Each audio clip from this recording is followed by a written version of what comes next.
Mga kapuso, magiging maulan ang weekend lalo't nananatili ang tsansa ng low pressure area na maging bagyo sa mga susunod na araw. Dagdag pa rin ang epekto ng habagat. Uli itong namata ng pag-asa sa layong 340 kilometers east-northwest ng Virac-Catanduanes. Kumpara kahapon, bahagyang tumaas ang tsansa nitong maging bagyo sa mga susunod na araw. Kung lumakas at maging bagyo, yan ang magiging unang bagyo ngayong taon at tatawaging Bagyong Auring. Sa datos sa pag-asa, sa ngayon ay mababa pa ang tsansa nitong mag-landfall. Pero kahit hindi tumama sa lupa, palalakasin nito ang southwest monsoon o habagat. Ang epekto ng sama ng panahon at ng habagat, magpapaulan sa malaking bahagi ng bansa.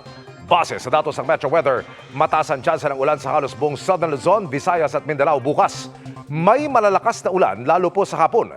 Ang maulang panahon, magtutuloy-tuloy sa linggo kahit madaling araw pa lamang. Mas malawakan na ang pag-ulan at halos buong bansa na pagdating ng hapon. Maging alerto po sa banta ng baha o landslide sa Metro Manila. Maulan din ang weekend lalo na sa Sabado ng hapon hanggang sa halos buong araw ng linggo. Malabangungot ang kinahantungan ng bakasyon ng mga turista sa Indonesia nang tumaob ang sinasakyan nilang ferry. Ang makapigil hiningang pag-rescue, tinutukan ni Salima Refran. Sa takot at pangamba na uwi ang sanay masayang tour ng mga bakasyonistang ito sa Indonesia. Kanya-kanyang salba ng mga gamit. Lahat nagkukumahog para makalabas sa ferry boat na Datanes na lumulubog na noong mga sandaling yun. Ang ilan, pinasag na ang bintana. May mga tumalo na rin at lumangoy papunta sa rescue boats. Ramdam ang panik ng bawat turistang naiwan. Hanggang sa tuluyan na itong tumaob. Papuntang Lembongan sa Nurport mula sa Nusa Lembongan Island ang Datanes. Lula nito ang mahigit 70 turista at crew. Lahat sila nailigtas. Sumaklodo rin ang ilang locals gamit ang kanilang maliliit na bangka. Ayon sa mga otoridad, nagpadala din sila ng divers para tiyaking walang natrap sa tumaob na ferry boat. Nasa Nusa Lembongan na muli ang mga pasahero habang 2 turista ang dumiretso sa Sanur Port. Tuloy-tuloy rin umano ang kanilang operasyon para ma-recover ang ferry boat. Para sa GMA Integrated News, Salima Refran, nakatutok, 24 oras. Sa likod ng rehas ng Correctional Institution for Women, nakilala namin ang isang babae na halos 30 taon nang nakakulong. Sa kabila ng kanyang pagkakapiit, isa lang daw ang kailanmay hindi niya isinuko. Ang pangarap na muling mayakap ang kanyang ina. Binigyang katuparan yan ng GMA Kapuso Foundation. Sa halos 3 dekadang pagkakabilanggo, matinding pangungulila sa pamilya, lalo na sa ina, ang naging kalaban ng inmate na ikukubli natin sa pangalang Linda dahil nasa Camarines Norte ang kanyang pamilya. Iilang beses lang siyang nadalaw sa kulungan. Sa sulat niya idinaan ang kanyang pangungulila at hiling na balang araw mayakap ang ina.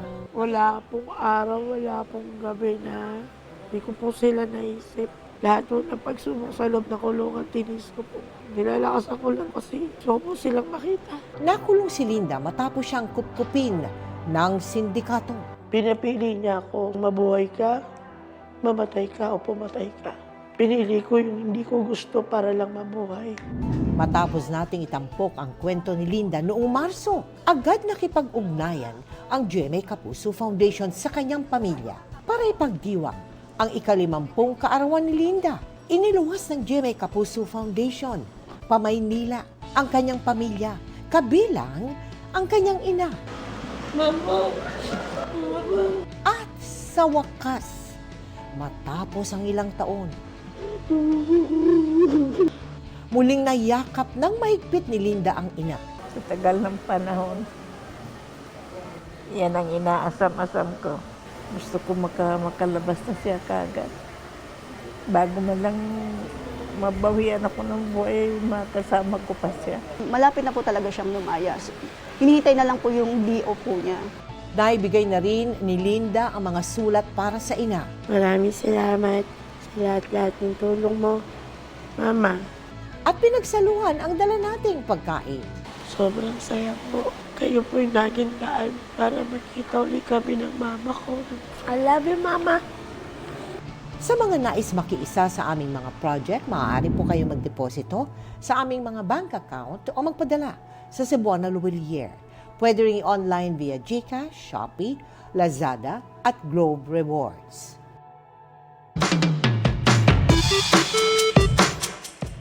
Magandang gabi mga kapuso. Ako po ang inyong Kuya Kim na magbibigay sa inyo ng trivia sa likod ng mga trending na balita. Binalita ng Philippine Children's Medical Center na kamakailan, ligtas na sinilang ang kauna-unahang open fetal surgery baby sa bansa o yung inoperahan habang nasa sinapupunan ng ina.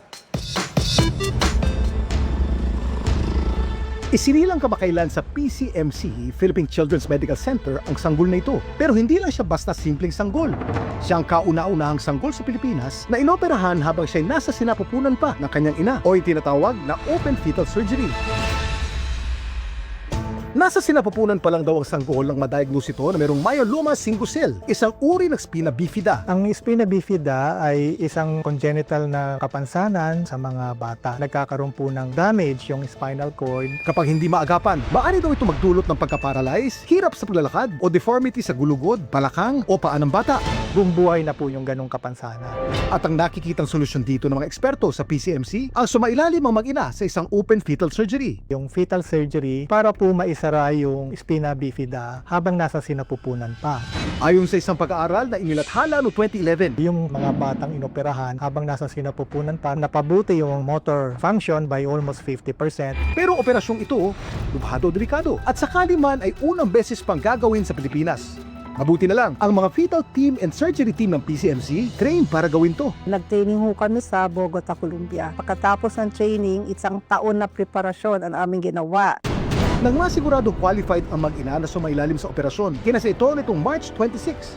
Ang pinakaunang open fetal surgery sa Pilipinas, success! Wala na pong bukol sa likod at yung paggalaw ng paa ng bata ay maganda. Napakasaya po namin dahil nasa mabuting kalagayan ang ina at ang bata. At halos 2 buwang makalipas ng operasyon, ligtas na isinilang ang first open fetal surgery baby ng bansa. Yung baby naman ngayon ay maayos. Maraming pinagdaanan na hirap pero wala namang naging problema. Ito ay isang big leap in the medical industry. Meron na tayong kapasidad para gawin ito. Matutulungan natin yung mga ating kababayan. Pero paano nga ba maiiwasan ang pagkakaroon ng spina bifida na isang sanggol?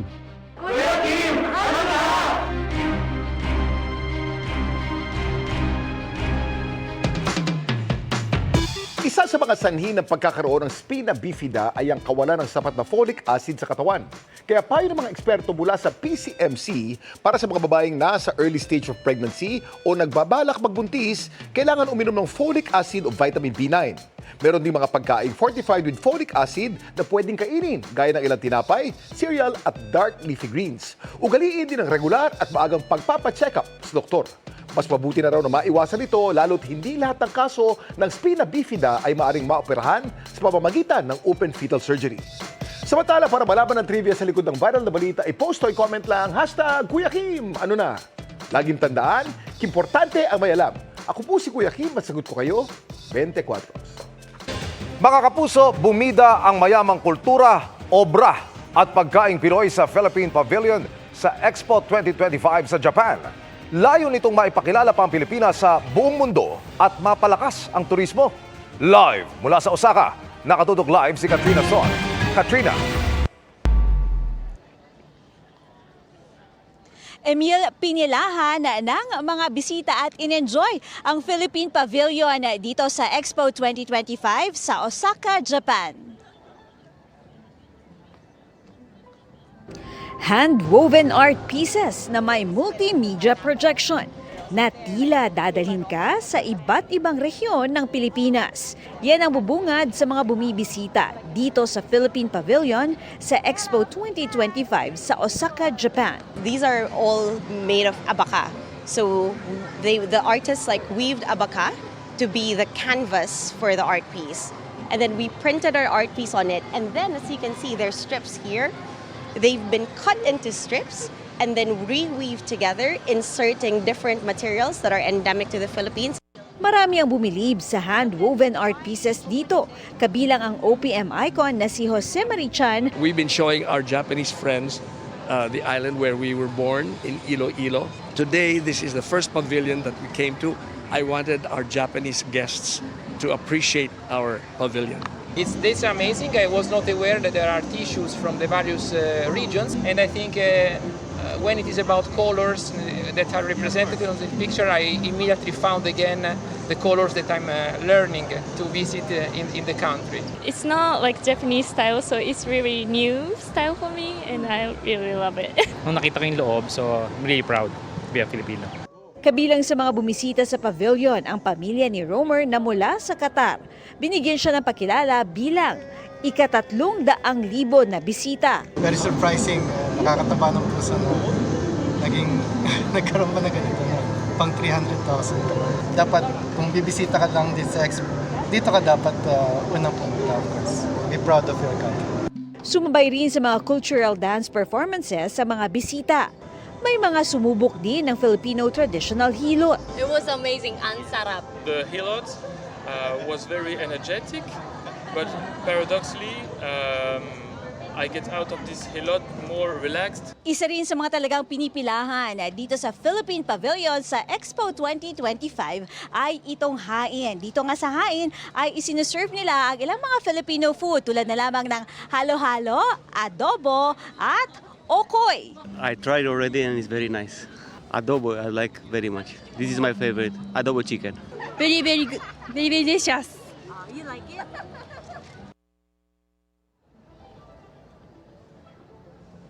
Emil, bukas naman ay magkakaroon ng cultural performances dito nga iyan sa Philippine Pavilion para sa Philippine National Day. Samantala, Emil, media partner naman ng Pilipinas para sa Expo 2025 ang GMA Network. At yan muna ang latest mula rito sa Osaka, Japan. Emil? Maraming salamat, Katrina Son. Kasunod ng show cause order ng COMELEC, dumepensa ang Duterte Youth Party List na political name ang ginamit ng first nominee nilang si Drixie May Cardema para madaling maalala ng publiko. Pero giit ng COMELEC, dapat pa ring ideklara ang tunay na pangalan ng isang kandidato sa Certificate of Candidacy, Nomination at Acceptance of Nomination. Nakatutok si Sandra Aguinaldo. May paliwanag ang Duterte Youth Party List kaugnay sa paggamit ng ibang apelyido ng kanilang first nominee na si Representative Drixie May Suarez Cardema. Ito ay matapos magpalabas ng show cause order ang COMELEC upang hinga ng paliwanag si Suarez Cardema. Matatandaang may ilang kumo-question sa social media kung bakit Cardema ang kanyang apelyido sa kanyang Certificate of Candidacy, Certificate of Nomination at Certificate of Acceptance of Nomination. Gayong hipag siya at hindi asawa ni Ronald Cardema, chairman ng Duterte Youth. Pero sa pahayag ng Duterte Youth, ang ginagamit ng kanilang kinatawan ay ang anilay political name nito. Anila hinihiling sa Senado at Kamara ng ilang mambabatas na gamitin ang kanilang political name para sa name recall o para maalala ng publiko. Ikinatwiran pa ng Duterte Youth na gumagamit din umano ng ibang pangalan o kaya'y apelido ang ibang mambabatas. Kung national concern daw ang issue, dapat ay magpadala ng show cause order ang COMELEC, hindi lang sa kanila kundi sa lahat ng mambabatas na gumagamit ng political name. Ang Duterte Youth ay nag-number 2 sa nakarang eleksyon at nakakuha ng 3 seats sa Kongreso. Sagot ng COMELEC, bagamat gumagamit ng ibang pangalan o kaya ay nickname ang ilang politiko, dapat pa rin nilang ideklara ang tunay nilang pangalan sa Certificate of Candidacy, Certificate of Nomination at Certificate of Acceptance of Nomination. Pwede ka magkaroon ng stage name, pero syempre sa mga opisyal na dokumento, kahit pa nga ikaw mag-a-apply ng passport, kinakailangan mabibigay mo pag nag-fill up ka ng form yung tunay na pangalan mo. Sa Certificate of Acceptance of Nomination ni Suarez, nakasulat na last name niya ang Cardema at middle name ang Suarez. Wala namang tanong sa COC kaugnay sa palayaw na nais gamitin ng isang nais kumandidato. Pero magiging katanungan dyan, kung ang isang tao ba ay nagbago ng kanyang pangalan sa kanyang Certificate of Candidacy, yung ba ay pwede Yung ba ipapayagan sa COC o ano ba talaga ang nakalagay na mandato na dapat nakalagay doon sa Certificate of Candidacy?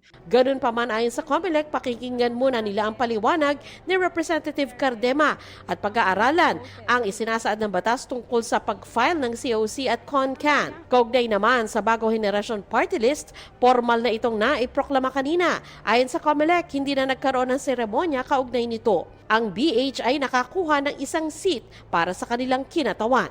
Para sa GMA Integrated News, Sandra Aguinaldo, nakatutok, 24 oras.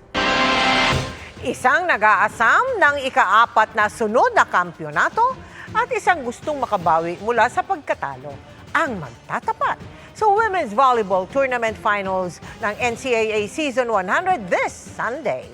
Ang paghahanda ng Benilde Lady Blazers at Letran Lady Knights sa pagtutok ni Martin Javier. Magsisimula na sa linggo ang finals ng NCAA Season 100 Women's Volleyball Tournament. Rematch ang magaganap sa pagitan ng Benilde Lady Blazers at ng Letran Lady Knights.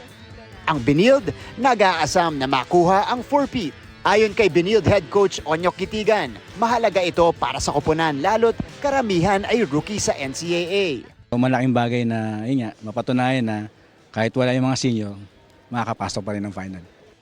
Sa ika-4 na sunod ring season, pinangunahan ng Lady Blazers ang liga pagkatapos ng elimination round. Isa sa mga nanguna para sa kanila ay ang middle blocker at ace player na si Zam Nolasco. Noong mga past games po kasi parang wala kami masyadong pahinga and siguro etong time na to masaya kasi pagod yung katawan namin pero andun pa rin po yung willingness namin matapos agad yung game. Ang Letran Lady Knights, gagamiting motivation ang kanilang pagkatalo sa finals last year. I wouldn't say that it's a revenge, but the desire will just fuel us to perform well. Isa sa mga aasahan ng Letran sa finals ay ang super rookie na si Vanessa Sari. Siya ang nanguna sa liga pagdating sa scoring. At sa isang laban pa nga ay nagtala ng bagong all-time NCAA scoring record na 37 points. Sa ganda ng kanyang performance ay iisiping naging madali ang kanyang transition sa college game. Pero first time ko this season, tapos double round. So hindi pa, nag-a-adjust pa ako sa system and sa environment ng NCAA. ready na ang parehong team para paglabanan ang historic Season 100 Championship sa women's volleyball. Ang importante dito is the right mindset, the culture that we want to instill, and how we badly need it. Finals na. So syempre, all out na. Sa opensa, blocking, atake, makikita niyo po lahat. Mapapanood ang Game 1 ng NCAA Season 100 Women's Volleyball Finals sa Linggo, June 8, 2:30 p.m. sa Philo-Oil Center sa San Juan at live sa GTV at Heart of Asia. Naka-livestream din ito sa social media accounts ng NCAA Philippines at GMA Sports PH. Para sa GMA Integrated News, ako si Martin Javier, nakatutok 24 oras. Umaapela ng tulong sa gobyerno ang mga kaanak ng 3 Pilipinong marino na nakakulong ngayon sa Algeria. Hinatulan sila ng 15 taong pagkakakulong dahil po sa illegal na droga. Nakatutok si Jonathan Andal. Maawa po kayo, Presidente Marcos. Sana po, tulungan niyo po kami. Please po, Presidente Bongbong Marcos. Ayoko pong lumaki yung mga anak ko na wala sa tabi yung tatay nila. Yan ang panawagan ng mga misis ng 3 Pilipinong marino na nakakulong ngayon sa Algeria dahil sa kaso ng droga. Hiling ni na Joy, Marie at Rose, di nila tunay ng mga pangalan. Sana mismo ang Pangulo na ang kumausap sa gobyerno ng Algeria para makalaya ng mga mister nila. 4 na buwan na lang daw kasi sa darating na Oktubre, magdidesisyon na ng pinalang Korte Suprema ng Algeria. Kung pwede may government to government na process or arrangement kung ano ba yung diplomatic process na pwedeng gawin. July 2023 nang maaresto ang 8 Pilipinong tripulante ng MV Harris matapos makita ang 35.8 kilo ng cocaine sa deck ng barko nila habang nakadaong sa isang port sa Algeria. Hinatulan silang lahat na makulong pero inapila ang kanilang kaso sa Court of Appeals ng Algeria kung saan 5 ang pinawalang sala pero 3 ang naiwan sa kulungan. Isang chief officer, isang bosun at isang ordinary seaman. kulungan. Ang kanilang sentensya, 15 taon sa kulungan. 53 years old na po siya at nung nalaman niya po na tulad po sila ng 15 years, lalo po siyang nalungkot. Pag-uwi niya, siya, matanda na at mayroon siyang iniindang sakit. Sa asawa ko naman po, he is just, nag-uumpisa pa lang po siya sa kanyang career. Napakabata pa po. Sabi ni Migrants Worker Secretary Hans Kakdak, pinag-iisipan na niyang siya na mismo ang personal na umapela sa gobyerno ng Algeria, pero hindi raw ito basta-basta. Ang utos ni Presidente, tulungan yung mga pamilya. Kini-consider ko na rin na baka pwede rin ako ang magsagawa nung pag-apela. Pero ito'y iniestima pa natin, tayo nakikipag-ugnayan pa sa Department of Foreign Affairs. Pero sabi ng DFA, bagamat tinitingnan nila ang lahat ng pwede nilang magawa, kailangan pa ring igalang ang judicial process ng Algeria. Pag gumawa raw kasi ang Pilipinas ng ibang aksyon gaya ng back-channeling, baka raw isipin na pinakikialaman at kini-question nito ang sistema ng hustisya ng Algeria. Sa ngayon, sabi ng DFA, dahil gumugulong pa naman ang kaso at wala pang desisyon dito, hayaan muna ang mga abogado ng 3 Pinoy na ipagtanggol sila sa korte, gaya ng ginawa ng mga ito sa 5 pang Pilipino na napalaya sa parehong kaso. Pero paano kung hindi pumabor sa 3 Pilipino ang desisyon ng Korte Suprema ng Algeria?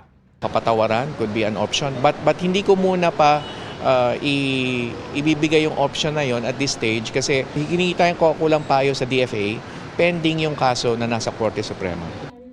Tiniyak ni Kakdak na handa ulit silang samahan papuntang Algeria ang mga misis para mabisita ang mga mister nila sa piitan. Para sa GMA Integrated News, Jonathan Andal, nakatutok, 24 oras. Bahagyang dumami ang mga walang trabaho sa bansa noong Abril kumpara noong Marso ayon sa Philippine Statistics Authority. Sa datos ng PSA, umakyat ito sa mahigit 2 milyon o 4.1% nitong Abril mula sa 3.9% noong Marso. Mas mataas din ang unemployment rate noong Abril kumpara sa parehong buwan noong nakaraang taon. Ang underemployed umakyat sa 14.6% noong Abril kumpara sa 13.4% ng sinundang buwan. Ito yung nagpahayag ng kagustuhan na madagdagan ng oras sa trabaho o kaya ay magkaroon ng dagdag na trabaho.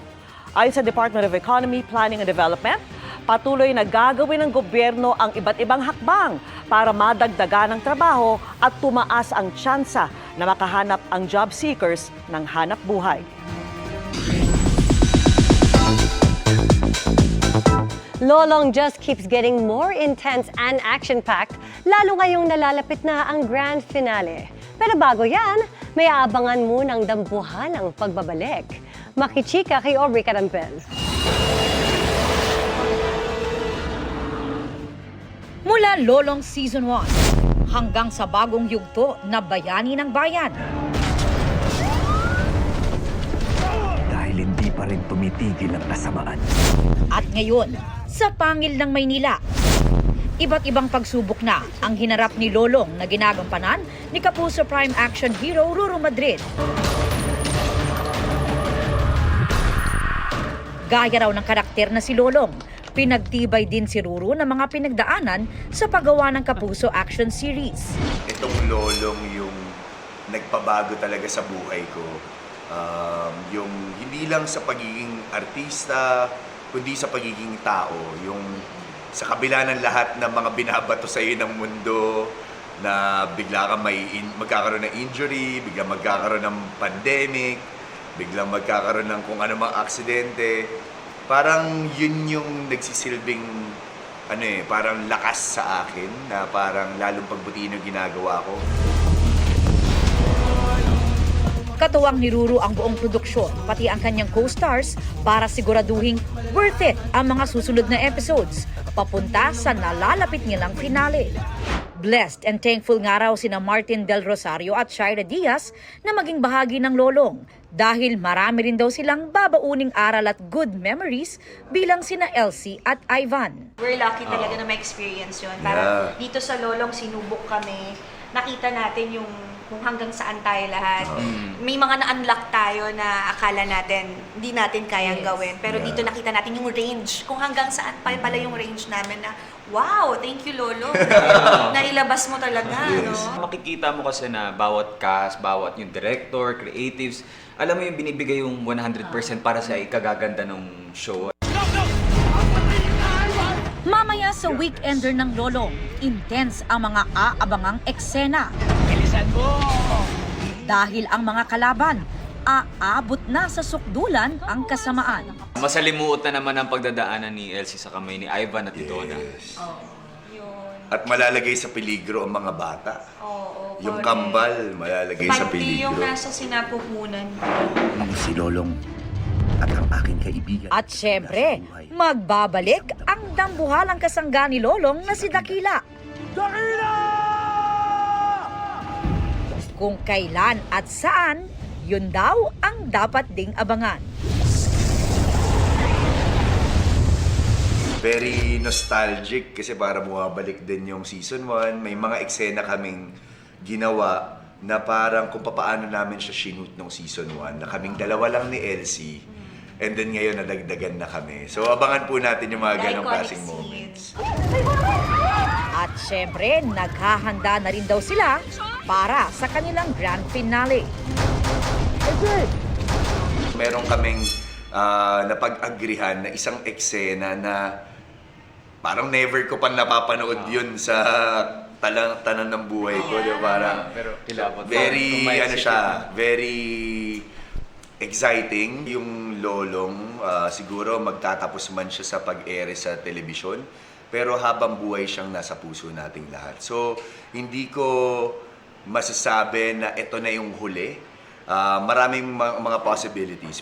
Aubrey Carampel, updated sa showbiz happening. At yan ang mga balita ngayong Biyernes. Ako po si Mel Tiangco. Ako naman po si Vicky Morales para sa mas malaking misyon. Para sa mas malawak na paglilingkod sa bayan, ako po si Emil Sumangil. Mula sa GMA Integrated News, ang News Authority ng Pilipino. Nakatuto kami 24 oras.